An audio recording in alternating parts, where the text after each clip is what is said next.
What's happening? Welcome to the Matt Bernier Show, part of the In the Money Media Network. My name is Matt Bernier. You can follow me on Twitter, @Bernier_Matt. You can follow me over there for as long as Twitter's around, @Bernier_Matt. Today is Monday, November the 21st, 2022. It is episode 140 of the pod. However you listen, thank you for doing so. Many ways to find the program: Apple Podcasts, Spotify, SoundCloud, and themoneypodcast.com. You can also watch and listen along over on YouTube. Search bar Matt Bernier Show. You will get this episode along with the 140 prior. Before we get into this week's show, something else that I would appreciate if you checked out. You don't have to subscribe if you don't want, but it would benefit me long term. And also you would get content delivered to you rather than you go and find it.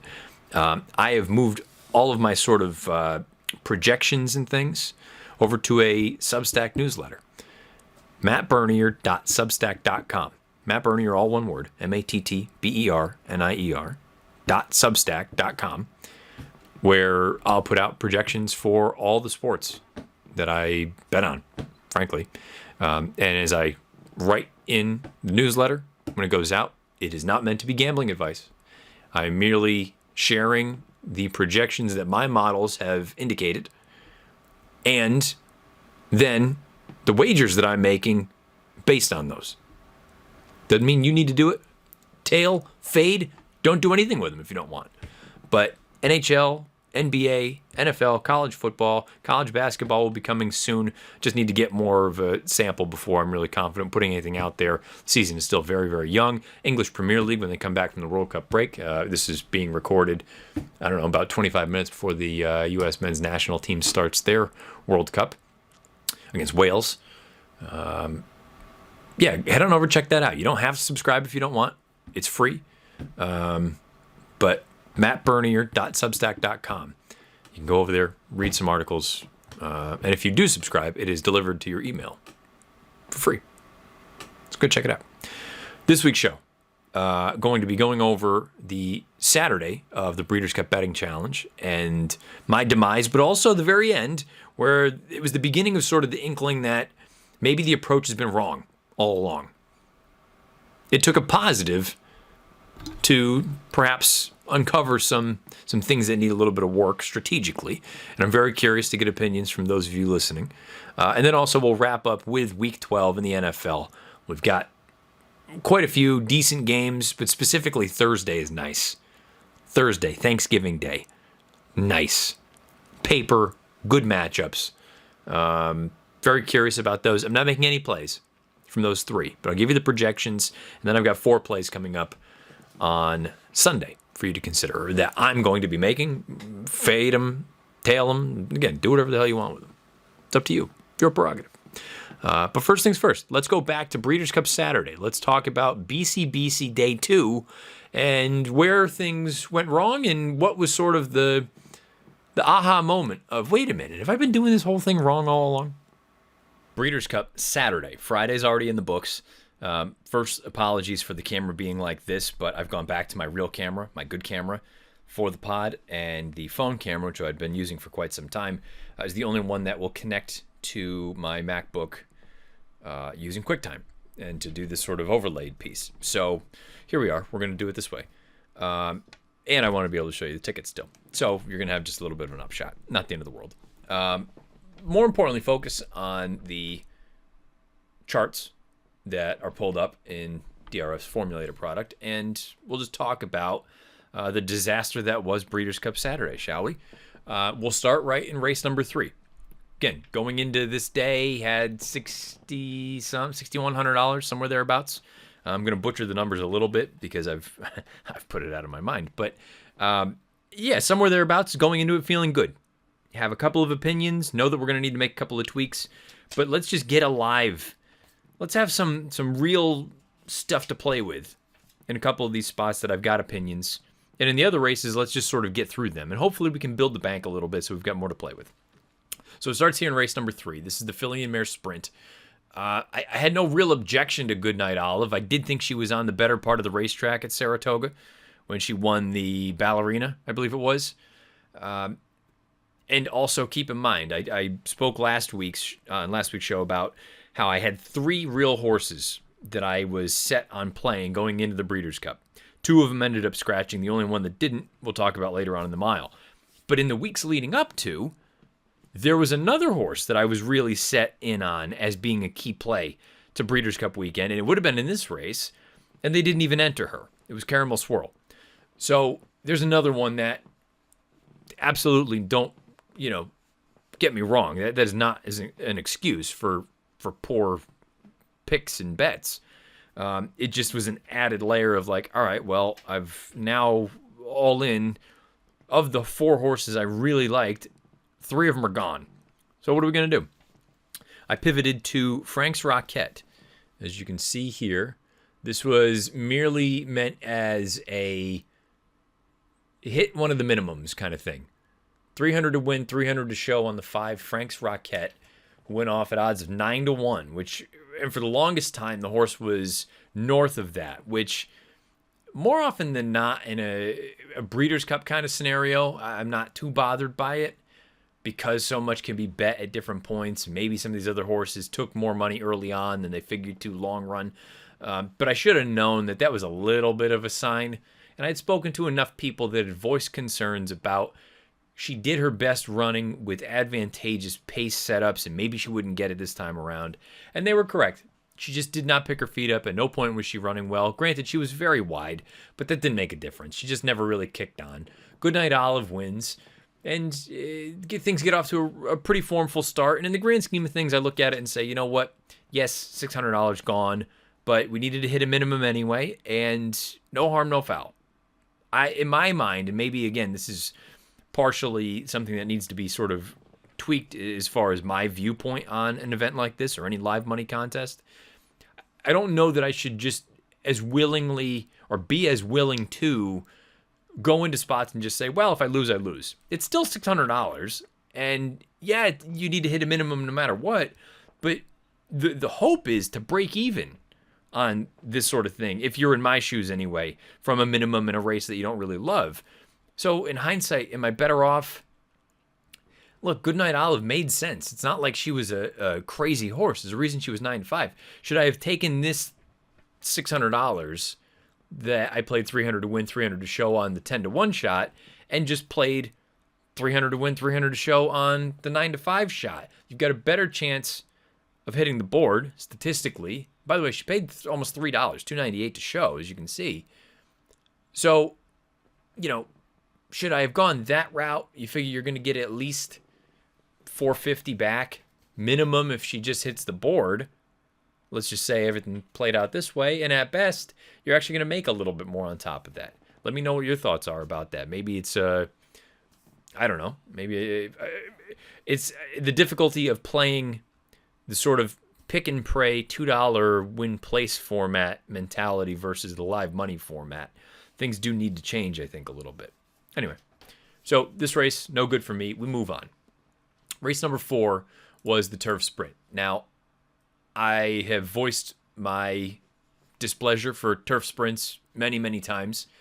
This was not a race I had an opinion on. And I said I'm not going to use any of my capital to just take a stab and see what happens. I did think, purely from a race flow standpoint, Golden Pal is clearly the fastest horse in the race. And the only way he is not 2.5 lengths clear as they go down the backside and in around the far turn is if something bad happens, he gets injured, he loses the rider or whatever, or for whatever reason he misses the break, which wouldn't be entirely, outrageous, because if we pull up the PPs, the Troy, he was away very slowly. We know what happened when he was over at Ascot over the summer. So unfortunately, for anybody that backed him, he blows the break. The entire race changes. Caravel makes the front from there, and she wins at 43-1. Again, didn't really bother me because I didn't have anything in the race, but I am looking at that saying, okay, well, I did save a little bit of money, but maybe that blows some things up. Maybe it changes, the shape of the leaderboard or whatever it may be.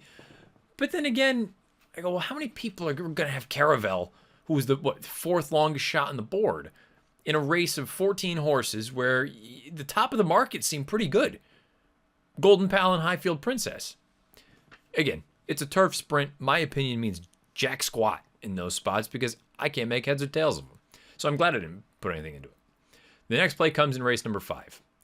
Now, the thought behind this, if you'll go back to last week's show, I had mentioned that one of the horses I wanted to bet was Laurel River. He scratches from this spot. So now I'm factoring in, I need to hit minimums as well. So I went through and I'm looking at the prices, and there were 4 horses that I was a little bit interested in. Okay. You had Simplification. You had Cyberknife. Simplification, Cyberknife. No, I'm sorry. Law Professor. Gunite. Cyberknife. And I guess I had 3 Technique. That doesn't make sense. Or I should just read the freaking ticket. It says right on there, you dummy. Law Professor, Gunite, Cody's Wish, Cyberknife. I'm trying to read the chart and getting all screwed up. I used those horses into Rougier in the filly and mare turf in doubles. But I convinced myself that Gunite would be able to get the distance going 2 turns.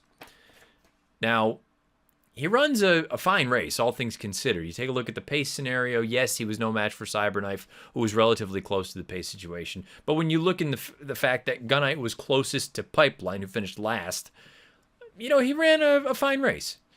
No match for the top finisher and even the runner-up, Cyberknife. But Cody's Wish wins the race. So the $500 win bet that I have on Gunite is toast. So we've lost that. But now we've at least got a little something going into the next race where we're alive. If for whatever reason Rougier kicks, like hopeful she can, we're going to get something back. The problem is, and I knew this in my heart of hearts, and this is one of those stupid things where you just get so stuck into your opinion and you can't get off of it. I'd said for months that I wondered if Rougier was just a horse that did not like firm turf. And I had hoped that the Keeneland turf was going to be a little bit more forgiving than the courses that she ran on in New York over the summer and this, that, and the other. She went up to Woodbine. She got the job done. That was technically firm, but there was a little bit more give in it. And I thought maybe that would be a little bit more of an apples-to-apples comp than the New York turf courses. And I, again, should have known better. Lexington had such little precipitation in the weeks leading into the Breeders' Cup that it was going to be firm. And she did not pick her feet up because she can't run on firm turf. Plain and simple. She can't do it. So not only do I not cash that double that we were alive to, which was going to be a baby one anyway, but again, we're just trying to build. But then I still had to hit a minimum. You need to bet each individual race to hit your minimums. So I bet 300 to place and show on her, thinking that, look, she's 13-1. If she runs second, we're going to get a fair bit back. Again, it'll tick a minimum. It'll add to the bankroll. And we'll be in better shape going into the big races, the races that I've got some opinions on. Instead, she doesn't run for reasons that I know better than to buy into. And I think the thing that really annoyed me was not only that, but seeing how the Europeans had been running, including the turf sprints. Tuesday just felt like a Breeders' Cup filly and mare turf kind, didn't she? And it's easy to say that after the race, but she just felt like that kind of horse. And she wins, pays $10, $10.38, whatever it is. Okay, fine, no big deal. So we're hurting a little bit now. We're starting to go the wrong direction. But this is where we're really going to start to make some stands, right? We go into the sprint, and I had said for the days leading into it, and I'll say it now, Jackie's Warrior is supposed to win this race if he is what we've all made him out to be. And I thought he would. And frankly, I thought he would win rather comfortably.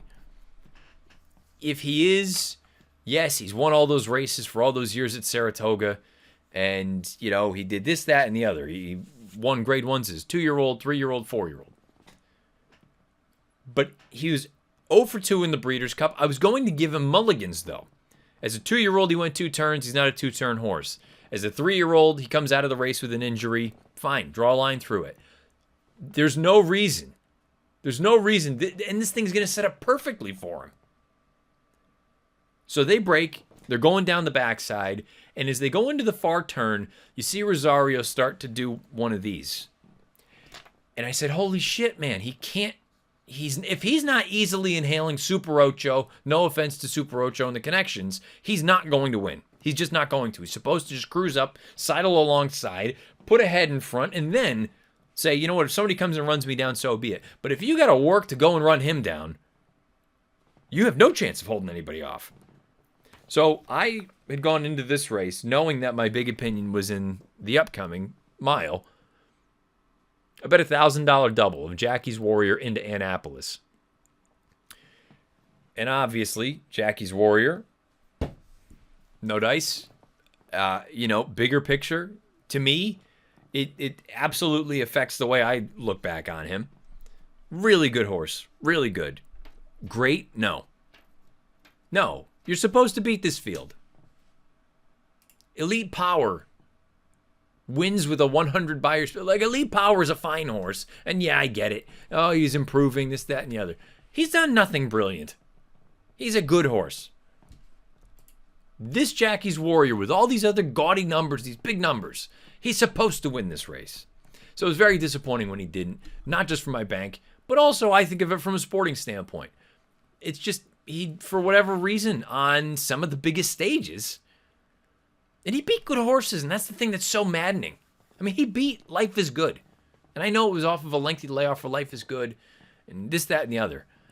But man, he's probably one of the better horses to run in as many Breeders' Cups as he did and to not win one. But it's a mark against him, I think. Big picture. Okay, so now I'm starting to look at it and I'm like, shit. At that point, that was probably 1,000 out of 4,800 or ballpark. And you can find all the plays. BreedersCup.com. They're all available. So you can print them out and go back and double check. But I'm showing you the tickets. I may be off by a few dollars here or there. But that was a big push. But now this is really where I say, okay, unfortunately, I'm not alive in the double. But we're going to make our push here in the mile.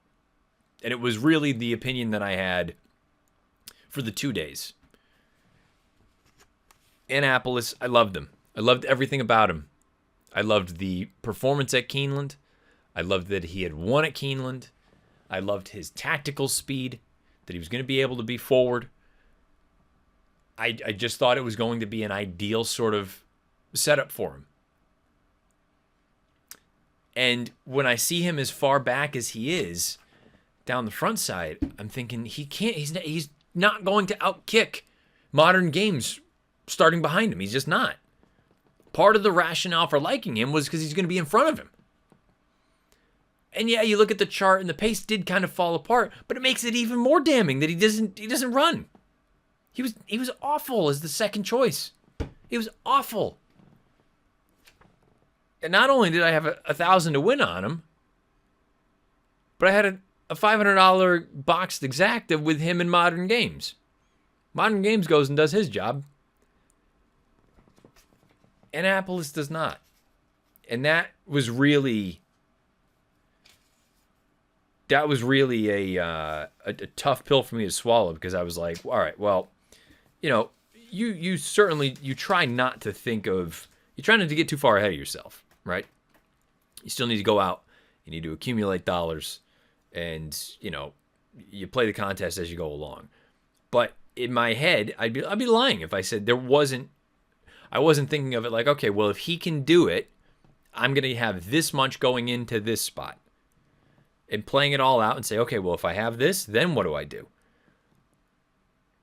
I will be completely honest and say there was no world in which I envisioned this race coming. There just wasn't. I thought he was going to be a proper player, and I was not alone. He was the second choice in the race. But there was just no world that I saw this really shitty performance coming. I know he didn't get away all that great, but he never ran. So very disappointing. And now at this point, I'm like, okay, well, we probably have got. Oh, and by the way, I also had this. I had a $100 double, Annapolis into Society, foreshadowing. Now we're really down to the bitter end. Realistically, contest is probably come and gone as far as, having a chance to win the thing. The bank itself is down. And you're like, all right, well, what are we going to do now? I liked Society. I thought she was going to be able to clear off to the front. And if I'm being honest, I thought really the trip was kind of what I thought it was going to be. Now, maybe they were going much faster than it seems because the race completely fell apart, or maybe it was a combination of the speed wasn't all that good. But I ended up betting $500 to win on Society. And then I played basically with the idea, the logic of I like the 3-year-olds. So Nest Society all in $50 trifectas. And I said, look, if I can get this thing through, even if she doesn't win, if she runs second behind Nest and we can catch, I don't know, Blue Stripe or Secret Oath in third, we're going to be all right. $50 tries, going to put us right back in the thick of things. And again, the idea of the 3-year-olds was a terrible one because it was all older horses. I mean, when you're wrong, you're wrong. So now I am down to $162 maybe total. And in my head, I'm thinking, well, it's obviously over. I'm down. Not just in my bank, but the morale is low. And I'm like, well, I'm not going to bet again. I'm done. And then I sat there and I go, you're going to walk out with $162? Less than 30 hours ago, you had $8,900. You really that concerned about the $162? So I said, screw it. The turf is coming up. My opinion basically was this. Godolphin's going to win, whether it's Nation's Pride or it's Rebels Romance. And if you like Nation's Pride, you kind of have to like Stone Age based on the trips in New York. And Stone Age also came back to run relatively well. I didn't like Warlike Goddess. I didn't like Mishriff. The only other horse I threw in there was Masterpiece at $1,000,000 to 1. He ended up going off at 26. I think it was a pretty substantial underlay, rather. So I had $162. I put together Exacta boxes. And this is kind of, for a moment, this is what started getting those wheels spinning of, wait a minute, have I been approaching this whole thing wrong? So $25 Exacta box, 357. That is Stone Age, that is Rebels Romance, and that is Nation's Pride. Then a $2 Exacta box with Rebels Romance, Nation's Pride, and Masterpiece. $162. The reason I say this is when the wheels started to spin, that if I just approach this entirely wrong, I wouldn't, on a normal day, I'm not betting Exacta boxes. I'm pressing up cold punches hard. So this $162, instead of it being, $25 boxes, it's probably an $80 straight punch and a $50 revert backup kind of thing. You know what I mean? Like, that's the point. And yeah, I know I've got $20 or whatever else left. But I'm wondering if I got too stuck into the minutia of overlay, underlay, this, that, or the other. And I'm sure the EV police would come out and say, no, you didn't get too stuck into it. That's the only way you can do it. But when you only have a certain amount of time, you can't afford. It's the same idea of a golf tournament, right? It's the final round, and I'm making it up. 2 shots off the lead with, let's say, 7 holes left, maybe 6 holes left. Make it less than that. Call it 5 holes left. You're 2 back. You can either sit back and play your numbers and play your strategy of, I'm going to do this, I'm going to do this. not going to take a chance here. I don't really want to risk making a bogey. Like, let's just get out here, try to make a par. This isn't a hole that we're trying to make birdie on. And hope that the leader comes back to you. Or you go out and get it. I've been of the mentality that you need to go out and get it. But there's a part of me that wonders if like play for par. Play for par, meaning it doesn't need to be a brilliant opinion. If you go out there and instead of this being a $25 box, so by this all told, this came back like $1,700, somewhere thereabouts. If you put a zero on the end of that, that's a $1,600 play. It comes back $17,000 going into the Classic. And that's just, and I know that's very easy to say, just add a zero. But when you're in a contest like this, that's not a crazy thought. Now, and I understand it's easy to use this as an example when Stone Age is 12-1. He goes off as the 6th choice. But it's sort of my big takeaway when I really started to think and then I found out what Drew's plays were and how he approached it. I said, I think I may be making this entirely too difficult, just purely from an approach standpoint. That maybe this is keep it simple, stupid. No, you're not going to get maximum dollars or whatever it may be. And I'm also factoring in what my obligations are for work. But I don't know. I mean, tell me if, by the way, we also wrap things up with, this horse winning by 8 lengths and earning a 121 buyer speed figure and yada, yada, yada. Oh, and by the way, the Olympiad thing, this is the only thing I'm going to take a victory lap on because I feel better and better about it as more and more time goes by. I said that the Whitney, he bounced, and he bounced. There was no other explanation for it. Anyone else that's arguing otherwise, I think is just completely wrong. Oh, it was hot. Oh, he was chasing a fast pace. No. He bounced out of a career best effort because he's come back with 2 great efforts. It's the only thing I was right about, so I will shake my fist. I do wonder. Oh, by the way, I bet $100. This also is funny. Me and Steve Kornacki watching the race, getting ready to go. I bet a $100 exact the flight line over Taba. And I think for $1 it was coming back like $6. So Steve bets it also. And we're just kind of shooting the shit before the race. They're getting ready to load in. We're watching the race play out. And we get the drone camera down the backside. They open up by, however many they were clear, 10, 11. And we're going, this is great. Because Taba's going to come running. Fact. Taba will come running. Flightline puts Life is Good away. We see those other horses starting to come, but you got that giant gap. Once he hits the line, you don't see who comes through. And we're both waiting. And we see 2 horses coming, and the one on the outside is there. And I go, that's the wrong color. We needed a red towel, not an orange one. And so we don't cash that. Which, whatever. At that point, it was just...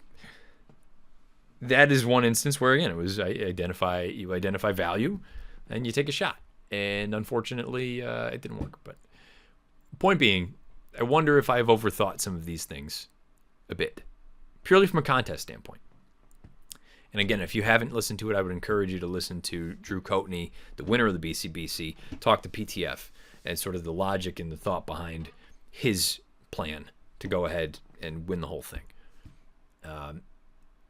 There is a lot of time between now and next year's BCBC. And there are other events between now and then. And maybe I'll try to get involved with some of those. Hopefully, I believe Horse Tourneys is already running Pegasus qualifiers. So maybe I'll try to get into that to qualify for the Pegasus World Cup Betting Challenge. But this experience has made me reconsider how to approach an event like this. Let me know beneath the video player on YouTube or on Twitter at Bernier_Matt what you thought of the execution of the plays, if the logic is flawed, and just your general overall thoughts and feelings about how do you go about betting. Because those of you that bet big dollars, this probably isn't much different than a day-to-day sort of situation for you. that's also part of it for me, is I don't typically play exactas and tries and things like that. I bet doubles. I bet to win. And again, you got to have some kind of good opinion for any of it to matter. But I do think this is a little bit of an eye-opener for me, purely from a strategy standpoint. I'm curious what other people have to say. Now that that's done, let's pivot. Let's transition. Week 12, NFL, Thanksgiving Day, 3 games, and on paper, they're good games. Let's talk about those games, some others. We'll give you 4 more plays to consider for this upcoming week. NFL Week 12. Let's take a look back at those 4 games that I played from last week. I actually added a 5th on the newsletter, which was stupid in hindsight because the Vikings got absolutely housed at home. And, there was enough smoke as far as people saying, oh, this, that, and the other. My numbers said one thing, and Minnesota got completely embarrassed. I guess good news or bad news for them. They turn around real quick. We'll talk about that game, the 3 Thanksgiving Day games. But first things first, those 4 games, Eagles at Colts. Look, I waited to play that game. I had said last Monday, -9 I was interested in. I ended up getting it at -6.5 after they lost on Monday night. And they just played like shit the whole way through. And sure, they got the job done, but didn't make a difference for my bet. Did not cover that. Rams and Saints under 39.5. Didn't cover that. I believe the total finished at 47. That was just kind of a wacky game all around. And not wacky in like a fun sense. It was just kind of like crap. At one point, the third string quarterback was in for the Rams, and it was a mess. Raiders and Broncos was a win, under 41.5. I was so upset with the way things were transpiring at the end of regulation when McDaniels just settled for the field goal, and then they were going to go to overtime, and in my head I'm seeing whoever had the ball first, and ended up being Vegas. They're going to kick the field goal, and then the Broncos are going to go down and score a touchdown, and this thing's going to go over, when it was a slam dunk under the whole way. Thankfully, that didn't happen, so we cashed that. And then also the Bengals and Steelers. Maybe it took a little while for Cincinnati to pull away, but they got the job done and did so rather comfortably in the end. So basically call it 50-50. If you want to add in that Vikings play that I laid out in the newsletter, then we were down 1. But as far as and to be fair, I didn't actually make that bet. I made these 4 bets. So, you lost the juice. That was about it. We got out of the weekend relatively unscathed. And I'll tell you what, man, it's becoming more and more apparent, not that it wasn't already clear, but betting football in general, not just the NFL.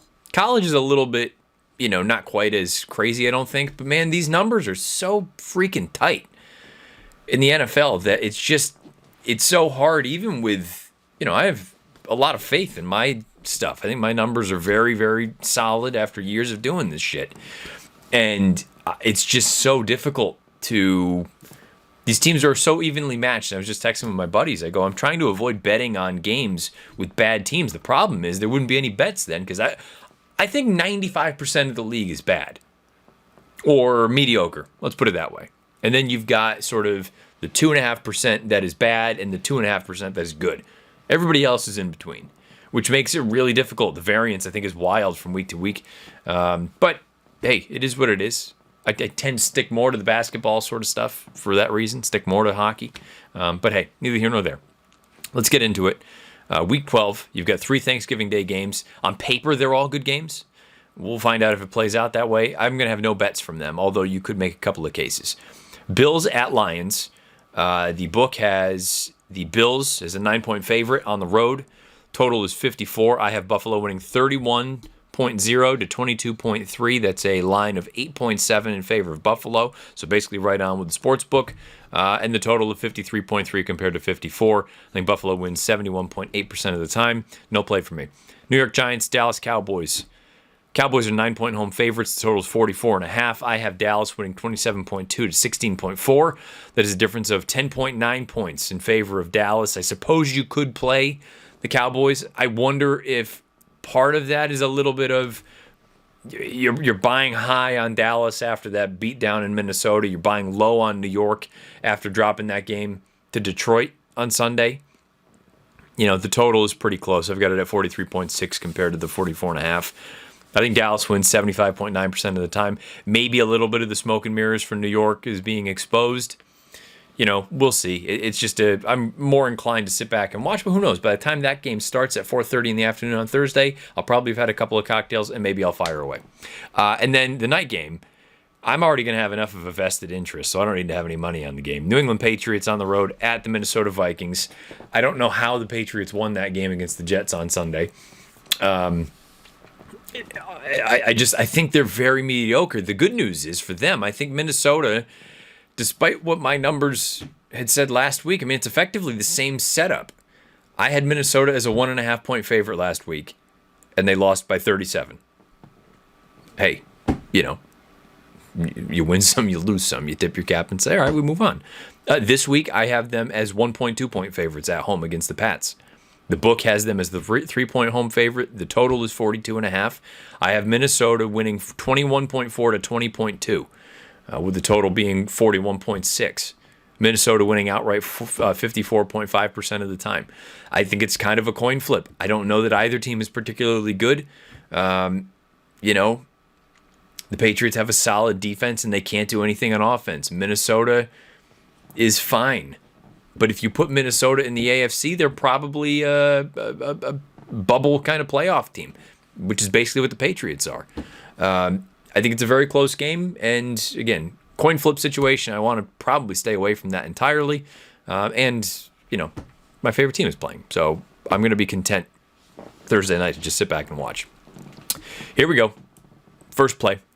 Denver Broncos at Carolina Panthers. Broncos are 2.5 point road favorites. The total is 35 for a professional football game. 35.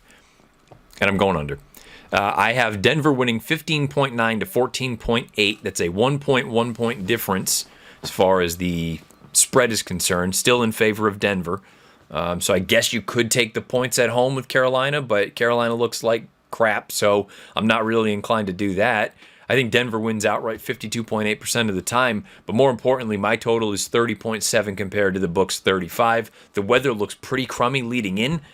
Thursday, Friday, Saturday, thunderstorms in the Charlotte area. I have under 35 coming in 61.5% of the time. That is the first play of the week at minus 110. Tampa Bay Bucks at the Cleveland Browns. The Bucks are 3-point road favorites. The total is 43.5. I have Tampa winning 21.7 and 19.0. There's a 2.7 point difference. Again, it's basically a wash for me. The total, you could play the under in here based on my numbers. I've got 40.7 compared to 43.5. I think everyone is waiting for Tampa to somehow put it together offensively. Cleveland can control the game on the ground, but Tampa's defense is good. I don't know. I could see a scenario where the game is much higher scoring than what my number suggests. I could also see it being a slog and it being some sort of a 17-10, 17-14 kind of game. Any situation like that, I'm going to avoid it. I think Tampa wins outright 58.9% of the time. It's a pass as far as plays are concerned. Atlanta Falcons at the Washington Commanders. The Commanders are 3.5 point home favorites. Total is 43. I've got Washington winning 22.7 to 18.7. There's a 4.1 point difference in favor of Washington. So just about a half point difference between my line and the book's line. The total of 41.4 compared to 43. You could play the under again. It's not enough of an edge for me to really get all jazzed about playing, so I'm going to pass. I have Washington winning 61% of the time. Baltimore at Jacksonville. So when I thought long and hard about, you probably could end up going this route. It's in the eye of the beholder, really. The book has Baltimore as a 4-point road favorite. The total is 45.5. I have Baltimore winning 26.3 to 19.4. That's a 6.9 point difference. The total of 45.7 is basically spot on. I think Baltimore wins 70.1% of the time outright. You could play Baltimore -4. I've got that coming in 58.3% of the time. The only concern I have is I think Jacksonville's good. Now, their record does not indicate that, and they've coughed up a number of games they probably shouldn't have. But I'm inclined to think that Jacksonville is kind of sneaky, and in a spot like this, again, there's no one telling you absolutely have to bet any game. And, we'll see how Thursday goes. We'll see how some of the other stuff goes over the week. You could play Baltimore -4. I'm going to pass just because I do think there's a little bit of upside with Jacksonville overall, and I don't think they're as bad as their record would suggest. So it's a pass for me, but if you were so inclined, I would probably lay the points with Baltimore on the road. Cincinnati Bengals at the Tennessee Titans. The Bengals are 1-point favorites on the road. The total's 42.5. I have Cincinnati winning 23.4 to 21.4 because I basically round it to one decimal place. I have a 1.9 point differential, despite the fact that I have 23.4 to 21.4. That's just if you go into the other decimal points. That's what it'll come out to. The total of 44.8. You could play the over if you really wanted to.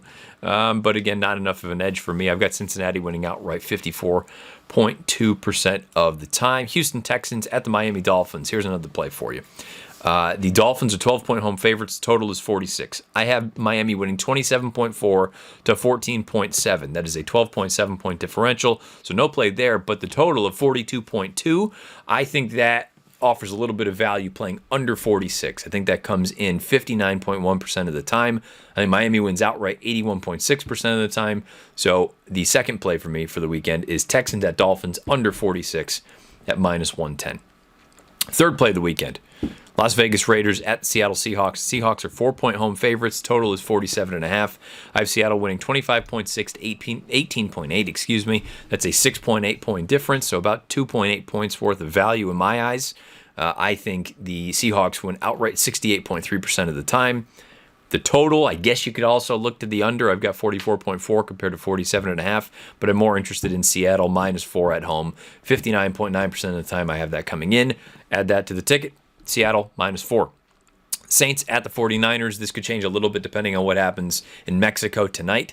Again, recording this, late morning on Monday. I have San Francisco winning 23.0 to 16.1. The book has San Fran favored by 8.5. I have them favored by 6.9. The total from the book is 42. My total is 39.1. I have San Francisco winning outright 64.8% of the time. Another instance where you could play the under if you really wanted to, but I just don't see enough of a difference for there to really be any worthwhile time for doing that.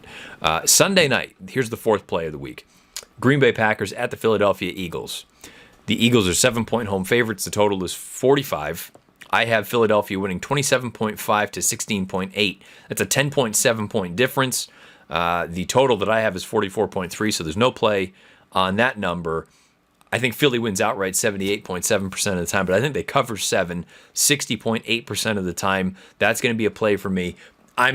Look, if Philadelphia has any kind of real gumption and they want to prove that they are a legitimate Super Bowl contender, you come back after losing Monday last week to Washington, after looking like complete garbage on Sunday, but eking one out against an Indianapolis team that's meh. We'll talk about them in a minute. You come back and you put the boots to Aaron Rodgers and a very mediocre Green Bay Packers team on Sunday night with everybody watching. You just do, if you are that good. Now, I'm not sold that they are, the best team necessarily in the NFC. They might be. But I do think they're one of the, let's say, 5 best teams in the football, the NFL right now. So if they are what I think they probably are, big picture, I was saying 95% is in the middle, 2.5 on the bottom, 2.5 on top. They should cover a touchdown if they are what I think they are. Give me Philadelphia -7 on Sunday night at home. And then on Monday night, this is kind of a funky game. Again, we'll talk about it maybe on the pod next week, depending on how everything shakes down. Pittsburgh at Indianapolis. Indy is a 3-point home favorite. The total is 39.5. I have them winning 18.2 to 16.1. I guess you could take the points with Pittsburgh on the road. Not really inclined to do that. The more logical play would be under 39.5. I've got it at 34.4, but Pittsburgh's at least shown some life. And Indy has had their moments. So this is another one, kind of like that Bucks and Browns game I talked about, where I could see, despite my number saying one thing, I could see it getting a little bit crazy and maybe some weird shit happens. I'm just going to avoid it for now. We'll see how this week goes. If we end up with a couple more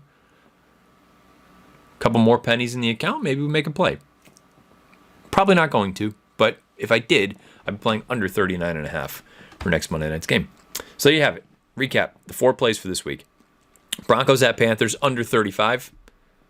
I have that coming in 61.5% of the time. Texans at Dolphins under 46. I have that happening 59.1% of the time. Raiders at Seahawks, Seattle -4 at home, 59.9% of the time. The Packers at the Eagles, Philadelphia -7. I have that coming in 60.1% of the time. Let me know what you think about those 4 plays. What you think about the whole slate, whether it's Thursday's games, whether it's Sunday's games, anything in between. Beneath the video player on YouTube or on Twitter at Bernier_Matt, or, again, as I've said before, subscribe to the Substack newsletter, mattbernier.substack.com. All you need to do, put in your email address. I send out stuff daily. And there's a little comment section in there. You can fire away on that too. So that's going to do it for this week's show. Thank you all so much for listening. Whether it's Apple Podcasts, Spotify, SoundCloud, andthemoneypodcast.com. If you watch or listen along over on YouTube, just search bar Matt Bernier Show. You get this episode along with the 139 prior, I believe. I'd have to look at that again. Enjoy the holiday. Be safe. Don't do anything stupid.